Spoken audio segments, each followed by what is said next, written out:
Shalom jemaat BCS dimanapun kita berada.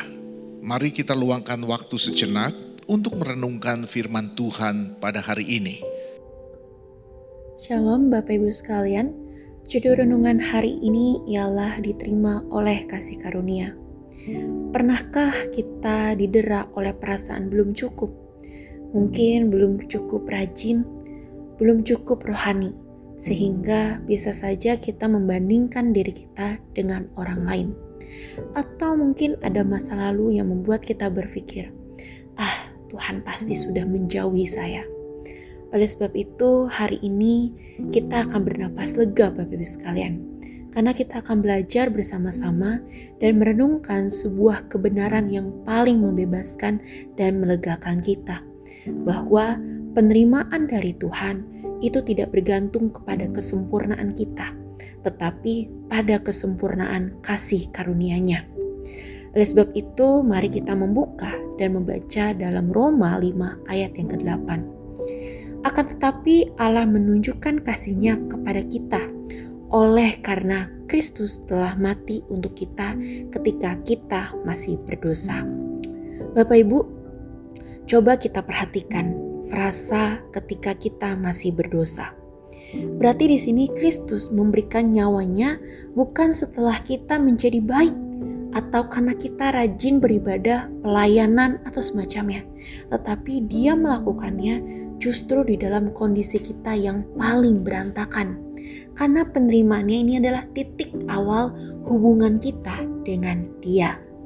Dan Bapak Ibu sekalian, kita bisa melihat bahwa standar Tuhan itu bukan sempurna, tetapi percaya. Kita sering terjebak membandingkan level atau kedewasaan rohani kita dengan orang lain.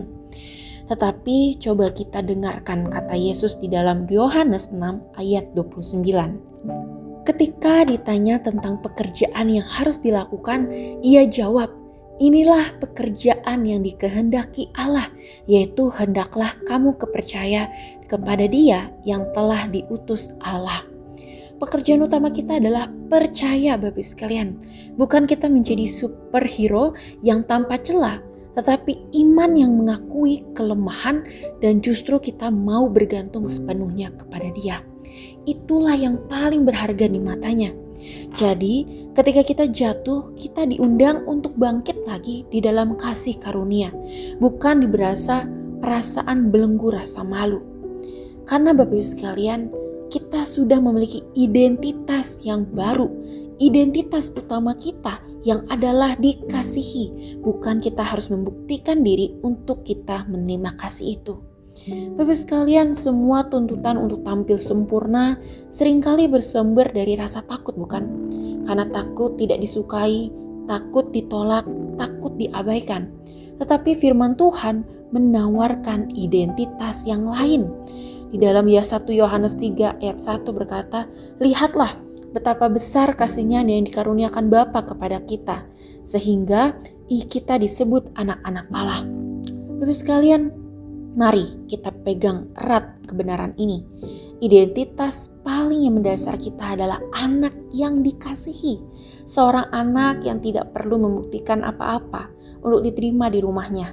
Ia hanya perlu datang dan ia akan diterima. Hidup yang berasal dari identitas inilah yang akan mengubah segalanya. Dari motivasi kita takut menjadi respons syukur kita. Dari beban kewajiban menjadi sukacita.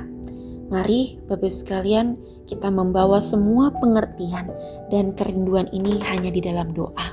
Mari kita bersatu dalam doa. Ya Bapa yang pengasih, terima kasih karena Engkau mengenal kami sepenuhnya. Setiap kelemahan, kegagalan, tetapi Engkau tetap memilih mengasihi kami. Kami seringkali terjebak berusaha menjadi sempurna, hanya untuk merasa layak dan diterima. Kami hari ini mau belajar untuk mau menerima kebenaran bahwa kasih-Mu sudah diberikan kepada kami secara cuma-cuma melalui Kristus. Tolong bebaskan kami dari beban perfeksionis, dari jerat membandingkan diri kami dengan orang lain. Ingatkan kembali identitas utama kami, yaitu adalah kami anak-anak yang dikasihi. Mari kita bersatu biarlah Tuhan yang akan menuntun kami, membimbing kami, dan menyempurnakan kami. Hanya di dalam nama Tuhan Yesus kami telah berdoa dan mengucap syukur. Amin. Demikian renungan harian kita pada hari ini. Mari kita terus rindu menjadi murid Kristus bersama keluarga Allah. Tuhan Yesus memberkati.